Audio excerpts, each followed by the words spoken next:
मेरे वरिष्ठ सहयोगी शैलेश रंजन इस वक्त हमारे साथ हैं। शैलेश जी, सबसे पहले तो हिजाब पहनना इस्लाम में जरूरी नहीं और सभी याचिका खारिज, इसका मतलब आप हमारे दर्शकों को बताएं। मैं आपको अदिति मैं सिलसिलेवार ढंग से बताता हूं कि हाईकोर्ट ने 3 सवाल फॉर्मुलेट किए थे, जिसमें कहा, पहला सवाल ये था कि क्या हिजाब पहनना इस्लाम में एथिकल प्रैक्टिस होता है, यानी कि ये जरूरी है या नहीं। दूसरा, अगर ये जरूरी है तो फ्रीडम ऑफ एक्सप्रेशन और राइट टू प्राइवेसी का क्या होगा। और तीसरा, जब कर्नाटक सरकार ने 5 फरवरी को एक आदेश जारी किया था, वो सही है कि नहीं। हाईकोर्ट ने जो जवाब दिया है अदिति, उसमें पहला जवाब ये दिया है कि वेयरिंग ऑफ हिजाब by Muslim women not part of the essential religious practices under Islam। इसका मतलब ये है कि इस्लाम में किसी भी महिला को हिजाब पहनना जरूरी नहीं माना गया है, और इस चीज को लेकर हाईकोर्ट ने वो याचिकाएं, जितनी भी याचिकाएं थी, उसको खारिज कर दी है। और दूसरा ये कि जो राइट टू प्राइवेसी है, उसका भी उल्लंघन हिजाब नहीं पहनने से नहीं होता है। और तीसरा बात ये कि जो कर्नाटक सरकार ने जो 5 तारीख को जो आदेश जारी किया गया था, जिसमें ये कहा गया था कि तब तक से ये तमाम लोग हाईकोर्ट के फैसले को या फिर जो नोटिफिकेशन उसको मानते रहेंगे जब तक कि बाकी चीजें तय न हो जाए। तो ये 3 बातें हाईकोर्ट ने अपने फैसले में साफ कर दी है। पहला ये कि इस्लाम में हिजाब पहनना गैर जरूरी है, और इसके साथ साथ आगे की जो कार्रवाई होगी वो हो सकता है सुप्रीम कोर्ट तक जाए, लेकिन हाई कोर्ट ने जो याचिकाएं थी उसको खारिज कर दिया। तो कुल मिला के शैलेश जी, यहाँ पर आपने कहा कि कोर्ट के सामने 3 सवाल थे। अपने दर्शकों की क्लैरिटी के लिए, दर्शकों को और अच्छे तरीके से समझ में आए, पहला हाईकोर्ट ने कहा कि इस्लाम में हिजाब पहनना जरूरी नहीं। दूसरा, जो राइट टू प्राइवेसी की बात की जा रही थी, उसका वायलेशन नहीं है, उसका उल्लंघन नहीं है। और तीसरा, सरकार को फैसले जारी करने का हक है क्या। ये 3 बातें कही गई हैं। जी देखिए, यही तीनों बातें कही गई हैं, और हाईकोर्ट के इस फैसले से तमाम जो सवाल खड़े हो रहे थे उसके ऊपर पूर्ण विराम लग गया है, क्योंकि यही सारे सवाल जो याचिका जो 4 लड़कियां थी उनकी तरफ से याचिका जो दाखिल की गई थी, उसमें यही सवाल किए गए थे कि हिजाब पहनना उनका कानूनी हक है और उससे सरकार उससे जानबूझकर उससे किनारे कर रही है। दूसरी बात यह कि उनके संविधान के अनुसार से उनके लिए हिजाब जरूरी है। हाईकोर्ट ने अपने दोनों पार्ट में ये बात बिल्कुल तय कर दिया है कि न तो इस्लाम में ये जरूरी है और न ही संविधान है जिसके तहत इसमें हिजाब पहनने की जरूरत होगी। तो कुल मिलाकर जो हाईकोर्ट का फैसला है अदिति, उसमें ये बिल्कुल साफ है कि इस्लाम का जरूरी हिस्सा नहीं है हिजाब पहना, और जो कॉलेज कमेटी या फिर जो यूनिवर्सिटीज होते हैं वो अपने हिसाब से जो भी रूल रेगुलेशन बनाते हैं उसे तमाम छात्रों को ये मानना पड़ेगा। मैं आपको याद दिलाऊं कि ये शुरू से ये बात चलती आ रही थी कि जो रूल रेगुलेशन है वो कॉलेज बनाएंगे या फिर सरकारें बनाएंगी या फिर स्टूडेंट अपने हिसाब से तय करेंगे। तो आज हाई कोर्ट ने तय कर दिया है कि जो भी रूल रेगुलेशन, जो भी कानून बनेगा, जो नियम बनाए जाएंगे, वो स्टूडेंट्स को उसे पास करना पड़ेगा। उसके बाद ही उनका दाखिला होगा, उसके बाद वो आगे अपनी पढ़ाई पूरी कर सकेंगे। नहीं, ये जो आपने लास्ट पार्ट बोला Shailesh ji, can you please repeat that कि रूल्स एंड रेगुलेशन सरकारें बनाएंगी और स्टूडेंट्स। मैं आपको दोबारा क्लियर करता हूँ। 3 सवाल हाईकोर्ट ने तय किए थे। पहला सवाल ये तय किया था कि क्या इस्लाम में ये जरूरी हिस्सा है, हिजाब पहनना जरूरी हिस्सा है। दूसरा सवाल ये था कि अगर ये जरूरी है तो क्या ये संवैधानिक धाराओं का उल्लंघन करता है कि नहीं करता है। और तीसरा कि जो 5 फरवरी को जो वहाँ की यूनिवर्सिटीज ने रूल रेगुलेशन तय किए थे और उसके बाद सरकार ने उसके ऊपर कुछ नियम बनाए थे, वो सही था या नहीं था। पहले सवाल का जवाब हाईकोर्ट ने कहा कि किसी भी सूरत में इस्लाम में हिजाब पहनना जरूरी नहीं होता है, इसलिए ये याचिका खारिज होती है। दूसरा कि राइट टू प्राइवेसी का उल्लंघन होता है कि नहीं होता है। हाईकोर्ट के हिसाब से राइट टू प्राइवेसी के बाद दायरे में नहीं आता, क्योंकि हिजाब इस्लामिक व्यवस्था के हिसाब से भी हिजाब नहीं पहना जा सकता, तो वैसी स्थिति में संविधान की बात यहाँ पर नहीं आती। और तीसरा, जो सरकार और यूनिवर्सिटीज ने जो रूल रेगुलेशन फाइल किए थे उस वक्त 5 फरवरी को जो लागू किए थे, वो जारी रहेगा। तो ये बड़ी खबर इस वक्त जी न्यूज आप तक पहुंचा रहा है। मेरे 2 सहयोगी इस वक्त साथ में हैं। हमारे साथ शैलेश रंजन है और साथ ही मेरे सहयोगी जयपाल भी हमारे साथ हैं। कोर्ट रूम में वो मौजूद थे। जयपाल, अगर आप तक आवाज पहुंच पा रही हो। हाँ जयपाल, अगर आप तक आवाज पहुंच पा रही हो। अभी शैलेश जी ने बहुत क्लैरिटी के साथ बताया, 3 सवाल थे जिनके जवाब कोर्ट ने दे दिए, और कुछ ऐसी बातें, क्योंकि लगातार जो लड़कियां कोर्ट में गई उन्होंने ये कहा कि हमें तो कॉन्स्टिट्यूशन के अंदर ये हमारे राइट्स हैं, ये माइनॉरिटीज को राइट्स गारंटीड है। क्या उस सिलसिले में भी इस ऑर्डर में, इस फैसले में कोर्ट की तरफ से कुछ कहा गया, या कोई और ऐसी बड़ी बात जो अभी तक हमने अपने इस डिस्कशन में कवर न की हो? जी देखिए, इस पूरे फैसले के अंदर में जो सबसे बड़ी बात यह है जो कोर्ट ने कही है, वो सबसे बड़ी बात यह कही है कि हिजाब is not essential religious practice of Islamic faith. यानी कि इस्लाम के अंदर में अगर ये माना जा रहा है कि हिजाब लगाना एक ज़रूरी धर्म का हिस्सा है, तो ऐसा बिल्कुल नहीं है। और इसके साथ ही जो 3 सवाल जो छात्राओं के द्वारा उठाए गए थे, जिसके ऊपर ये पूरा मामला चला, उन तमाम पटिशन्स को जो कि छात्राओं की तरफ से दाखिल की गई थी, तमाम पटिशन्स को कोर्ट ने डिसमिस कर दिया है। और कोर्ट ने ये माना है कि जो आदेश दिए गए थे, यानी यूनिफॉर्म के लिए जो प्रस्तावित यूनिफॉर्म है वही वैलिड है और उसको बनाए रखने का पूरा अधिकार है। देखिए, इस पूरे मामले के अंदर में जो है बहस लगभग 11 दिनों तक चली है। लगभग एक दर्जन से ज्यादा अधिवक्ता इसके अंदर में शामिल हैं। एक सेकंड, शैलेश जी कुछ ऐड करना चाह रहे हैं, मैं वापस आपको फ्लो देती हूं, क्योंकि क्या कुछ डिस्कशन हुआ उस पर भी बात करेंगे। शैलेश जी। अदिति, मैं आपको बता रहा हूं कि जो मैंने आपको 3 पार्ट बताए, उसमें जो पहला पार्ट हाईकोर्ट ने बिल्कुल साफ कर दिया कि wearing of hijab by Muslim women not part of essential religious practices under Islam. इसका मतलब यह है कि जितनी तरह की जो बातें चल रही थी पूरे देश भर में, आप अगर उस वक्त की कंट्रोवर्सी को याद करें तो 2 धड़े थे जो लगातार इस बात को कह रहे थे कि इस्लाम का पार्ट है हिजाब पहनना। हाई कोर्ट ने बिल्कुल ये तय कर दिया, बिल्कुल साफ कर दिया है कि जो भारत में संवैधानिक परंपरा है, संविधान की जो धाराएं हैं, उन धाराओं के तहत हिजाब पहनना न तो इस्लाम का हिस्सा है, न ही संविधान के हिसाब से हिस्सा है। और तीसरी जो सबसे अहम बात यह है कि जो कॉलेजेस या फिर यूनिवर्सिटीज़ ने जो अपने रूल रेगुलेशन बनाए हैं, जो ड्रेस कोड प्रिस्क्राइब किया है, ड्रेस कोड बनाया गया है, उस ड्रेस कोड को हर कॉलेज को, हर इंस्टीट्यूट को पालन करना पड़ेगा। मैं आपको याद दिलाऊं कि जब हाईकोर्ट ने अपना अंतरिम आदेश जो दिया था, उसमें इस बात का जिक्र किया था कि जिन कॉलेजों में जिन कॉलेजों में जो ड्रेस पहनने के ड्रेस कोड की परंपरा लागू है, वो हमारे आखिरी आदेश आने तक लागू रहेगी। आज हाईकोर्ट के इस फैसले के आने के बाद जो कि हाईकोर्ट का आखिरी फैसला है, अब ये बिल्कुल तय हो गया। पहली बात ये कि इस्लाम में कहीं भी ये नहीं लिखा हुआ है कि हिजाब पहना एक उनका अधिकार बनता है, ना ही संविधान के हिसाब से ये कहीं है कि हिजाब पहना उनका मुस्लिम लड़कियों का या मुस्लिम महिलाओं का अधिकार बनता है। मैं आपको बार बार ये बताना चाहता हूँ कि ये सिर्फ और सिर्फ इंस्टीट्यूशंस के लिए है, कॉलेज और स्कूल्स के लिए। जो आदेश हाईकोर्ट का जो पारित हुआ वो सिर्फ वहीं तक सीमित है, ये कहीं नहीं है कि बाकी हिजाब पहनने के लिए हाईकोर्ट ने। इस वक्त हमें रिएक्शन मिल रहा है, जरा वो सुनते हैं। ज्ञान अर्जन करना यही काम है, इसलिए सब छोड़ के अच्छे एक माहौल में, न हिंदू न मुस्लिम न कोई जातिवाद नहीं है, कुछ नहीं है, सब मिलके एक होके हम सब पढ़ाई करें और कोई इसके बाद इसका विवाद न हो जाए, यही मैं प्रार्थना सबसे संबंधित लोगों से करता हूँ। संसदीय बोर्ड मैं वो कहता हूँ।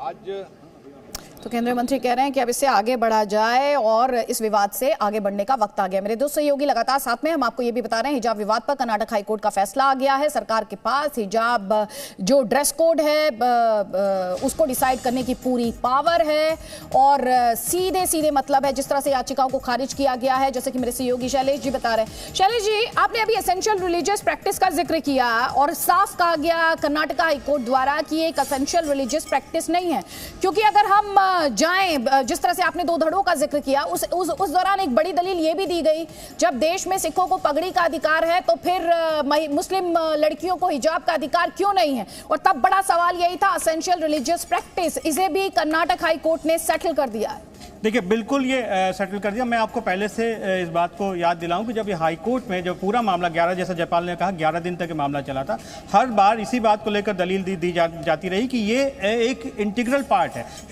हिजाब पहना मुस्लिम महिलाओं का अधिकार है। और ये सरकार की तरफ से या फिर इंस्टीट्यूशंस की तरफ से ये बार बार कहा गया कि ये पूरी सारी मुस्लिम महिलाओं के लिए नहीं है। ये सिर्फ और सिर्फ जो कॉलेज में प्रिस्क्राइब ड्रेस कोड है, अगर कोई भी स्टूडेंट, कोई भी छात्र या छात्रा अगर आता है तो उसको रूल को फॉलो करना पड़ेगा, उस ड्रेस को फॉलो करना पड़ेगा।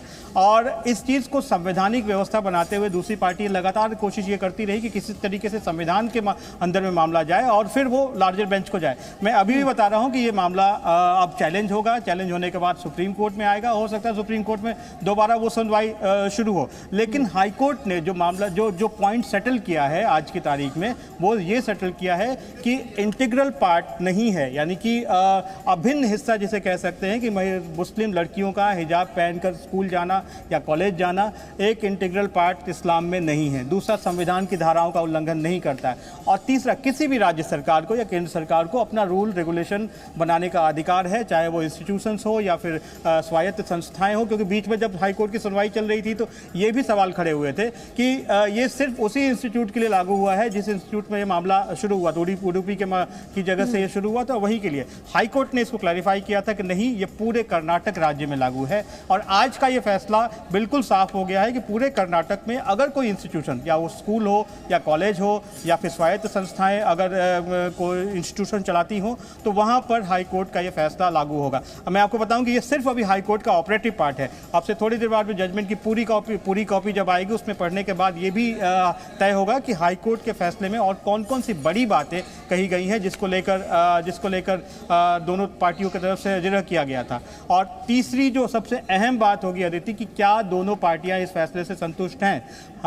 जो राज्य सरकार है, राज्य सरकार की बातों को माना गया है, तो क्या दूसरी पार्टी जो 4 छात्राएं जिस मामले को लेकर हाईकोर्ट गई थी, क्या वो सुप्रीम कोर्ट नहीं जाएंगी? क्योंकि बीच में जब सुनवाई चल रही थी, हाईकोर्ट ने जब अंतरिम आदेश दिया था, उसी वक्त चारों लड़कियों ने सुप्रीम कोर्ट में का दरवाजा खटखटाया था कपिल सिब्बल के जरिए। लेकिन सुप्रीम कोर्ट ने कहा कि हम इस मामले की मॉनिटरिंग कर रहे हैं और जब हाईकोर्ट अपना फैसला देगा उसके बाद हम देखेंगे।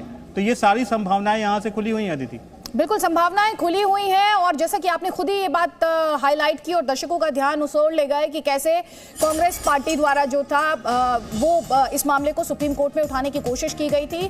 तो हम आपको ये बड़ी खबर दिखा रहे हैं, कर्नाटक हाईकोर्ट अपना फैसला सुना चुका है। कई खास मेहमान आपको लगातार दिखाई दे रहे हैं, मेरे सहयोगी भी साथ में, ताकि इस ऑर्डर को बहुत डिटेल में आपको समझा सके। जयपाल, जल्दी से हमारे दर्शकों को बताइए कि एक तरफ ये जो पॉलिटिकल डिस्कोर्स रहा, इलेक्शन डिस्कोर्स का ये अहम हिस्सा रहा, असदुद्दीन ओवैसी ने हिजाबी पीएम की बात कर दी थी, तो आज वो जो इस तरह के स्टेटमेंट्स दे रहे थे, कहीं ना कहीं उनके लिए सेटबैक है। लेकिन कोर्ट में और क्या बड़ी बातें हुई और कितने दिन इस पर, 11 दिन इस पर सुनवाई हुई, किस तरह की दलीलें पेश की गई?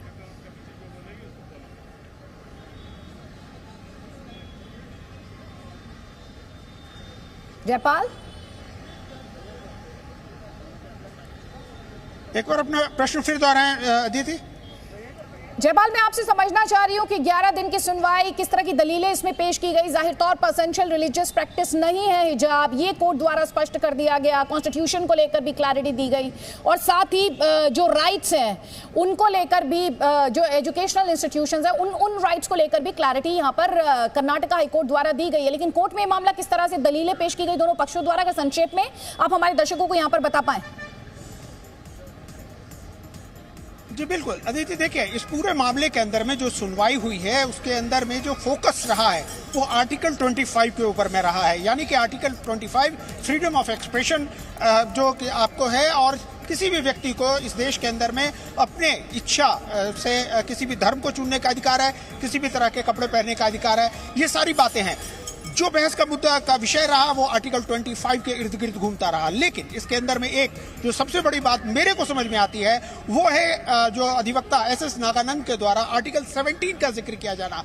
उन्होंने कहा कि आर्टिकल 25 के अंदर में अगर ये माना जा रहा है कि इनकी जो रिलीजियस फ्रीडम है उसकी अवहेलना की जा रही है, तो ऐसा बिल्कुल नहीं है। लेकिन आर्टिकल 17 को समझना बिल्कुल बेहद जरूरी है, क्योंकि आर्टिकल 17 का सब क्लॉज 1 और उसका सब क्लॉज ए ये पूरी तरह से इस बात को बताता है कि आपको धार्मिक जो चिन्ह है या धार्मिक आजादी पूरी है, लेकिन जब वो किसी संस्था के समय के सामने आती है तो वो एक विषय हो सकता है। यानी उसके ऊपर में अगर संस्था किसी प्रकार के कोई नियम बनाती है, कोई कानून बनाती है, तो उसका पालन करना आवश्यक होगा। हालांकि हमको यहाँ पे शैलेश जी, मैं वापस आपके पास आना चाहती हूँ। शैलेश जी, वापस आपके पास आना चाहती हूँ। जो पॉइंट अभी यहाँ पर जयपाल ने हाईलाइट किया, केरला हाई कोर्ट का judgement, and please correct me, I think it was 2018, तब भी कोर्ट द्वारा ये क्लियरली डिफाइन कर दिया गया था कि इंडिविजुअल गुड पब्लिक गुड के सामने होल्ड नहीं करता है। और यहाँ पर हम जिस सवाल को लेकर बहुत राजनीति भी हुई, हमने देखा ये चुनावी डिस्कोर्स का हिस्सा बना, हमने देखा इस पर बहुत ज्यादा पॉलिटिकल डिबेट्स हुई, कई लोगों के मुताबिक संविधान खतरे में आ गया। मामला कर्नाटक का था, दिल्ली के शाहीन बाग में प्रोटेस्ट होने लगे, जो एक तरीके का नैरेटिव इसके माध्यम से सेट करने की कोशिश की गई। क्या कहें उस पर भी अब उस पर भी एक तरीके का फुल स्टॉप कोर्ट ने लगा दिया है? बिल्कुल, कोर्ट ने फुल स्टॉप लगा दिया। और मैं आपको बताऊं कि जो हाई कोर्ट का फैसला, हाई कोर्ट ने अपने फैसले में जो सबसे महत्वपूर्ण बात कही है वो कही है संविधान की बात, कि संविधान के तहत किसी को भी इस तरह का राइट नहीं है। जयपाल का कहना सही है कि आर्टिकल 17 का जिक्र हुआ, लेकिन जब राइट टू प्राइवेसी की बात आई और जब याचिकाकर्ताओं की तरफ से कहा गया कि ये उनका अभिन्न हिस्सा है और इसको अलग नहीं किया जा सकता, लेकिन जब हाई कोर्ट ने अपना फैसला दिया तो उसमें जो सबसे अहम बात जो आखिरी पॉइंट में प्रिस्क्राइब किया कि जो रूल और रेगुलेशन अगर इंस्टीट्यूट की तरफ से या सरकारों की तरफ से बनाए गए हैं, उसको हर छात्र को या हर व्यक्ति को उसको फॉलो करना होगा। ये ठीक उसी की तरह है कि अधिकार और कर्तव्य, अगर आपके पास अधिकार है तो आपके पास कर्तव्य भी हैं। अगर आपके पास अधिकार है, आपको बोलने की आज़ादी है, तो उसके साथ रिस्ट्रिक्शंस भी हैं।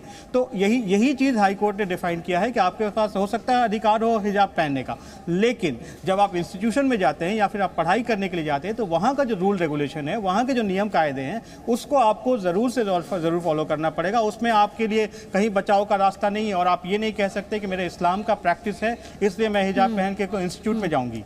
और इसलिए ये अपने आप में बहुत अहम हो जाता है कि एसेंशियल रिलीजियस प्रैक्टिस नहीं है हिजाब, ये कोर्ट द्वारा क्लैरिफाई किया गया। मेरे सहयोगी अंकुर त्यागी उडुपी से इस वक्त हमारे साथ हैं। उडुपी में इस वक्त किस तरह के हालात हैं? मेरे से जयपाल बता रहे थे कि किस तरह से लॉ एंड ऑर्डर के लिहाज से कई तरह के इंतजाम किए गए हैं।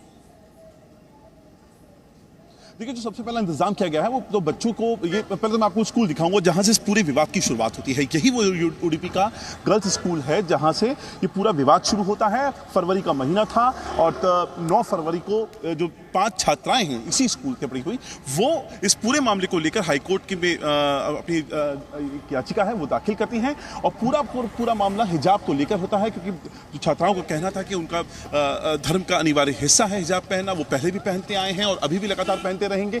और इसी बात को लेकर काफ़ी कंट्रोवर्सी हुई। शुरुआत हिजाब से हुई, उसके बाद फिर कई सारे जो छात्र छात्राएं हैं वो केसरिया रंग के जो गमछे हैं, भगवा रंग के जो गमछे हैं वो पहनकर स्कूल आने लगते हैं और दोनों पक्षों में जो टकराव है वो यहाँ से बहुत ज़्यादा बढ़ जाता है। और अब फिर उसके बाद ये मामला 9 फरवरी को जो हाई कोर्ट है वहाँ पर जाता है सुनवाई के लिए। वहाँ से लगातार 25 फरवरी तक सुनवाई होती है। 25 फरवरी को इस पूरे के पूरे मामले को लेकर जो फैसला है वो सुरक्षित रख दिया जाता है। और अब जो फैसला है जो आया है वो साफ तौर पे कहता है कि जो हिजाब पहनना है वो इस्लाम धर्म का अनिवार्य अंग नहीं है। आपको जो अंकुर, मैं आपसे जानना चाह रही थी, अंकुर आपसे जानना चाह रही थी, क्या कुछ बहुत जल्दी है क्योंकि अभी हार्डली 20 मिनट्स भी नहीं हुए हैं, लेकिन क्या कुछ स्टूडेंट्स का रिएक्शन मिल पाया है? देखिए, फिलहाल तो स्कूल बंद है। एहतियातन तौर पे आप देख सकते हैं स्कूल को बंद रखा गया है। पुलिस वाले जो हैं वो फिलहाल यहाँ पर सुरक्षा की दृष्टि से अंदर यहाँ पर बिठा दिए गए हैं, तो उनको लगता है शायद लॉ एंड ऑर्डर की प्रॉब्लम हो सकती है। जैसे जैसे दिन बढ़ेगा यकीनन तौर पर जो दोनों पक्ष हैं उनकी तरफ से अपना पक्ष सामने आना शुरू हो जाएगा। लेकिन फिलहाल पुलिस ने इस पूरे के पूरे इलाके को, खासतौर पर स्कूल जो प्रेमिसेस के अलावा इस पूरे इलाके में आपको कई जगह पर इसी तरह का पुलिस का बंदोबस्त दिख जाएगा।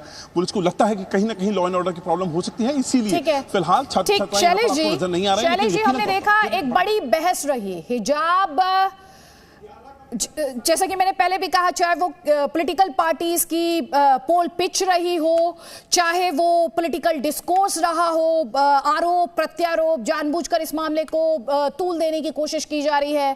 तो जो लोग ये कह रहे थे कि हिजाब उनका फंडामेंटल राइट है और गारंटीड है कॉन्स्टिट्यूशन में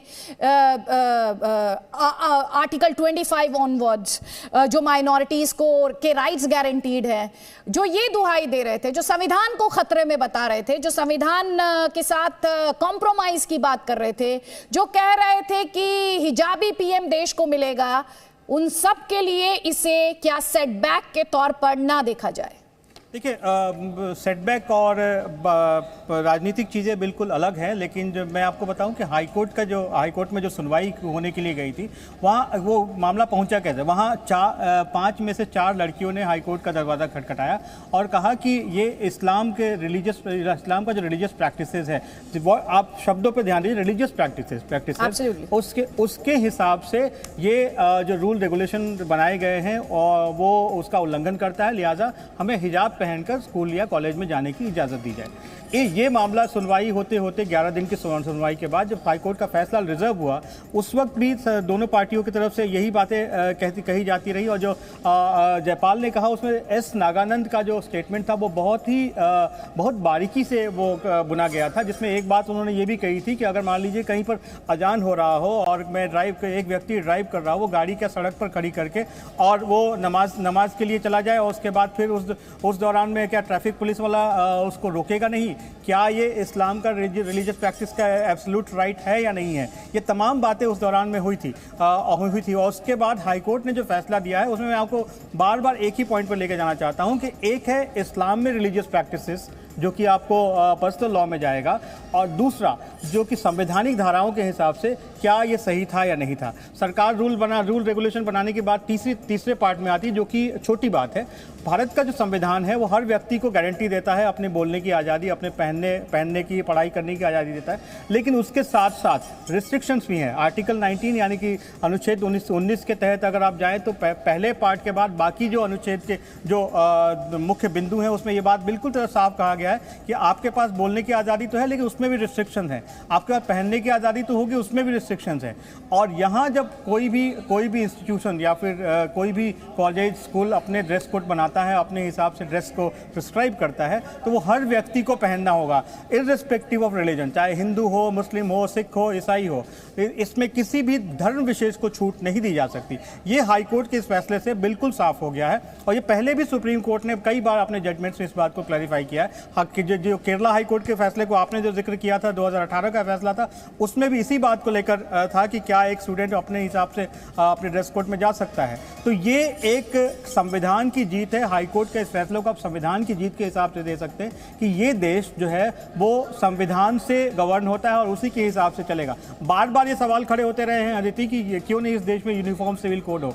सुप्रीम कोर्ट की ऐसी संस्थाएं कई बार इस बात को कह चुकी हैं, और मैं आपको बताऊं कि अब से थोड़ी देर बाद पॉलिटिकल पार्टीज भी इस तरफ जाने लगेगी कि यूनिफॉर्म सिविल कोड की बात होने लगेगी। लेकिन ये एक बड़ा और लार्जर मुद्दा है, जो कि अभी हो सकता है कोई दूसरी पार्टी सुप्रीम कोर्ट में चैलेंज करे और ये दूसरी बार व्याख्या के लिए जाए। लेकिन आज की तारीख में हाईकोर्ट ने यह फैसला बिल्कुल साफ कर दिया, सेटल कर दिया है कि इस्लाम का ज़रूरी पार्ट हिजाब पहनना नहीं है, और दूसरा कि भारत के संविधान के हिसाब से भी आपको ये इजाज़त नहीं देता, और तीसरा कि राज्य सरकारों को अपने रूल रेगुलेशन बनाने का अधिकार है। अगर वो किसी को हिजाब पहनने से बाहर करती है अपने कॉलेज में, इंस्टीट्यूट और स्कूल में पहुंचने के लिए, तो उसका अधिकार है। ये 3 बड़ी बातें हैं।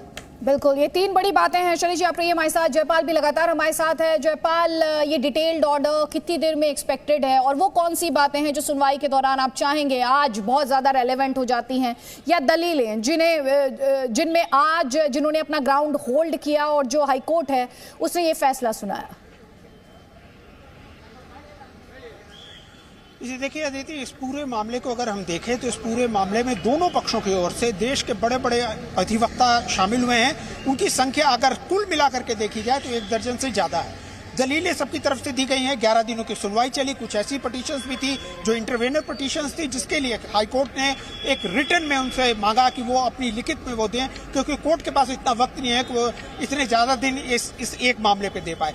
तो इन तमाम चीज़ों को देखते हुए ये तो साफ है कि जो भी दलीलें दी गई हैं उसको कोर्ट ने पूरी तरह से जांचा होगा, परखा होगा, पढ़ा होगा, और उसके बाद ये निर्णय लिए होंगे। तो कोर्ट का ऑर्डर जो है वो काफ़ी बड़ा होगा, लेकिन जो ऑपरेटिव पार्ट है अभी जो कोर्ट ने अभी प्रोनाउंस किया है, उसके आधार पर हम ये समझ सकते हैं कि जो भी दलीलें दी गई हैं इस पूरे पक्ष की तरफ से या विपक्ष की तरफ से, कोर्ट ने उसको गौर से पढ़ा है, गौर से समझा है और बहुत तर्कपूर्ण निर्णय लिया है। और शायद इसीलिए इतना वक्त लगा है कोर्ट को इस निर्णय पे आने का, क्योंकि कोर्ट ने ऑर्डर जो है 25 फरवरी को ही रिजर्व कर लिया था और आज 15 मार्च को इसका प्रोनाउंसमेंट हुआ है। तो एक तरह से आप समझा जा सकता है कि इस विषय के ऊपर में कोर्ट ने कितना वक्त लगाया है, कि पूरी बारीकी से चीजों को समझा और उसके बाद ये एक अहम फैसला दिया है। मैंने शुरू में ही कहा कि शुरुआत ही इस पूरे मामले की हुई कि आर्टिकल 25 का उल्लंघन हो रहा है, यानी जो फ्रीडम ऑफ रिलीजन है, फ्रीडम ऑफ एक्सप्रेशन है, उसका उल्लंघन हो रहा है। लेकिन जो कोर्ट का फैसला है, जाहिर तौर पे हमें भी इस बात की बड़ी उत्सुकता है कि हम वो देखें कि कोर्ट ने किस आधार पर इस पूरे निर्णय पर पहुंची है कि हिजाब जो है वो इस्लामिक रिलीजियस प्रैक्टिस का हिस्सा नहीं है। और शैलेश जी, ये जो इस्लामिक रिलीजियस प्रैक्टिस या एसेंशियल रिलीजियस प्रैक्टिस, अगर कहें जो 3 सवाल जो कोर्ट के सामने थे, मौलाना अली कादरी इस वक्त हमारे साथ हैं, लेकिन आऊंगी मैं कादरी साहब उससे पहले, क्योंकि ये बड़ा फैसला है और दर्शकों को इसे और क्लैरिटी के साथ समझाना, सरल भाषा में समझाना बहुत ज़्यादा ज़रूरी है। 3 सवाल थे, लेकिन उसमें सबसे एसेंशियल सवाल या सबसे फंडामेंटल सवाल यही था शायद एक तरीके से, अगर तीनों सवालों के जवाब में देखा जाए, क्या हिजाब इस्लामिक एसेंशियल रिलीजियस प्रैक्टिसेस का हिस्सा है, लाइक टर्बन फॉर सिख्स? देखिए, अगर हाई कोर्ट ये कह देता कि हिस्सा है, तो वैसी स्थिति में बाकी दोनों सवालों की ज़रूरत ही नहीं पड़ती, क्योंकि फिर वो उन दोनों की व्याख्या की ज़रूरत नहीं थी। हाई कोर्ट ने जब ये कहा कि ये एसेंशियल रिलीजियस प्रैक्टिसेस का हिस्सा नहीं है हिजाब पहना इस्लाम में, तब बाकी दोनों सवाल पिक्चर में आते हैं। और हाई कोर्ट ने अपने बहुत ही केयरफुली इसको ड्राफ्ट किया है कि पहला सवाल का मतलब ये होगा, जवाब ये होगा, दूसरे सवाल का मतलब ये होगा कि आप जो संविधान की धाराओं के हिसाब से आपकी राइट टू प्राइवेसी का उल्लंघन नहीं होता, क्योंकि बार बार ये याचिकाकर्ताओं की तरफ से कहा गया था कि उनकी जो निजता है वो उससे छीनी जा रही है। और इस्लाम में इस बात को हमेशा कहा गया है कि महिला का चेहरा जो है ढका होना चाहिए। इस बात को लेकर हाई कोर्ट ने बिल्कुल साफ कर दिया है कि इस्लाम का इंटीग्रल पार्ट नहीं है। मैं आपको बताऊं कि इसके वाइडर रेमिफिकेशन है। आने वाले टाइम में जब इसकी व्याख्या की जाएगी, हाई कोर्ट के फैसले की व्याख्या की जाएगी, तो उसका इम्पैक्ट जो है वो बाकी जगहों पर भी जा सकता है, क्योंकि जब एक बार जब ये बक्से में से ये चीज़ निकल के आया कि ये रिलीजियस प्रैक्टिसेस का हिस्सा नहीं है, तो जो मुस्लिम लड़कियां हैं वो इस बात को बाकी जगहों पे सवाल करेंगी, जब स्कूल में मुझे हिजाब पहन कर नहीं जाना तो मैं बाकी जगह क्यों जाऊं। इस तरह के सवाल जो हैं वो उससे रूबरू होना पड़ेगा पूरे मुस्लिम समाज को भी। और भारत की संविधान इस बात की गारंटी भी देता है कि हर महिला को अपने अधिकारों के हिसाब से, अपने विचारों के हिसाब से उसको जीने की आज़ादी है। भले ही उसमें रिस्ट्रिक्शंस लगाए गए हैं संविधान की तरफ से कि आप बोले लेकिन दूसरे का भी ध्यान रखें, आप पहने लेकिन दूसरे का भी ध्यान रखें, आप रूल्स रेगुलेशन का ध्यान रखें। तो ये तमाम ऐसी चीज़ें हैं अदिति जो कि धीरे धीरे करके आगे बढ़ेंगी, लेकिन हाईकोर्ट के इस फैसले का काफ़ी दूर तक आप कह सकते हैं कि असर होगा। धीरे धीरे ही सही, लेकिन असर होगा इस पर। Presenting B News app available on Google Play and App Store. Download it now.